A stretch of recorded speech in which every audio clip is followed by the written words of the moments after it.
Welcome once again, my friends, and thank you for stopping by to listen to an old storyteller. Today we have a story from Greece, and the title of this story is from King Alexander's Adventures, The Vision of Victory.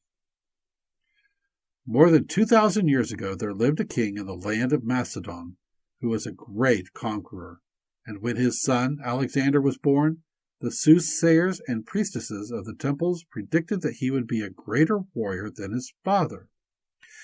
Alexander was a wonderful boy, and his father, King Philip, was very proud of him when he tamed a spirited horse which nobody else could manage. The wisest philosophers of the day were Alexander's teachers, and when he was only 16 years of age, Philip left him in charge of the country when he went to subdue Byzantium. Alexander was only 20 when he ascended the throne, but before then he had suppressed a rebellion and had proved himself possessed of exceptional daring and courage. "I shall conquer the whole world," he said, and although he only reigned 13 years and died at the age of 33, he accomplished his ambition. All the countries which were then known had to acknowledge his supremacy. King Alexander was a drunkard and very cruel, but he treated the Jews kindly. When they heard he had been victorious over Darius, king of Persia, who was their ruler, and that he was marching on Jerusalem, they became seriously alarmed. Jaddua, the high priest, however, counseled the people to welcome Alexander with great ceremony. All the priests and the Levites donned their most gorgeous robes, the populace put on their holiday garb, and the streets of the city were gaily decorated with many-colored banners and garlands of flowers. The night before Alexander arrived at the head of his army, a long procession was formed of the priests, the Levites, and the elders of the city, each carrying a lighted torch. At the gates of the city they awaited the approach of the mighty warrior. In the early morning, before the sun had risen, Alexander made his appearance and was astonished at the magnificent spectacle which met his gaze. At the head of the procession stood the high priest in his shining white robes, with the jewels of the ephod glittering on his breast. To the surprise of his generals, Alexander descended from his horse and bowed low before the high priest. "Like unto an angel dost thou appear to me," he said.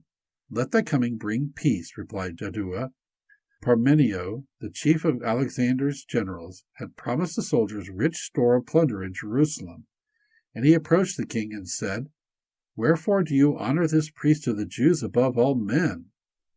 "I will tell thee," answered Alexander. "In dreams have I often seen this dignified priest. Ever he bade me be of good courage, and always did he predict victory for me. Shall I not then pay homage to my guardian angel?" Turning to the priest, he said, "Lead me to your temple, that I may offer up thanksgiving to the God of my guardian angel." It was now daylight, and the priest walked in procession before King Alexander past cheering multitudes of people. At the temple, the king removed his sandals, but the priest gave him a pair of jeweled slippers, fearing that he might slip on the pavement. The king was pleased with all that he saw, and desired that a statue of himself, or a portrait, should be placed in the holy building. "That may not be," replied the high priest, "but in honor of thy visit, all the boys born in Jerusalem this year shall be named Alexander." "It is well," said the king, much pleased. "Ask of me what you will, and if it be in my power, I shall grant it." "Mighty monarch," said Jaddua, "we desire naught but to be permitted to serve our God according to our laws. Permit us to practice our religious observances free and unhindered. Grant also this privilege to the Jews who dwell in all thy dominions, and we shall ever pray for thy long life and triumph."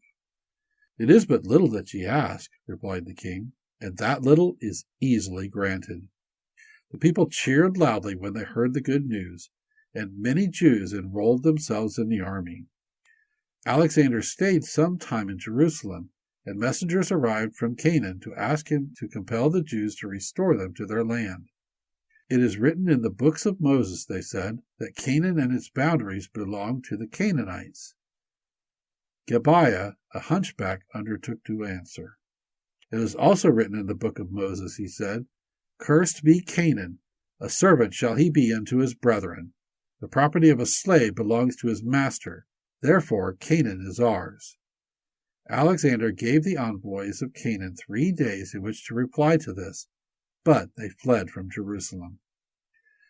Messengers from Egypt came next, asking for the return of the gold and silver taken by the Israelites from the land of Pharaoh. "What says Tobiah to this?" asked Alexander. "We shall return the gold and silver," answered the hunchback, "when we have been paid for the many, many years of labor of our ancestors in Egypt." "Truly a wise answer," said Alexander, and he gave the Egyptians 3 days to consider it, but they also fled. When Alexander left Jerusalem, he sought the advice of the wise men of Israel. "I desire," he said, "to conquer the land beyond the mountains of darkness in Africa. It is also my wish to fly above the clouds and behold the heavens, and also to descend into the depths of the sea and gaze with mine own eyes on the monsters of the deep." How to accomplish these things he was instructed by the wise men, but they warned him never to enter Babylon. "For shouldst thou ever enter the city of Babylon," they said, "thou wilt assuredly die." King Alexander thanked them for the advice and the warning, and set forth on his adventures. Thank you once again for listening to this story. If you enjoyed this story, please press that like button. Also, please help an old storyteller out by subscribing to my channel. The next story will be posted in a few days, so until then, may your story continue to be a good one.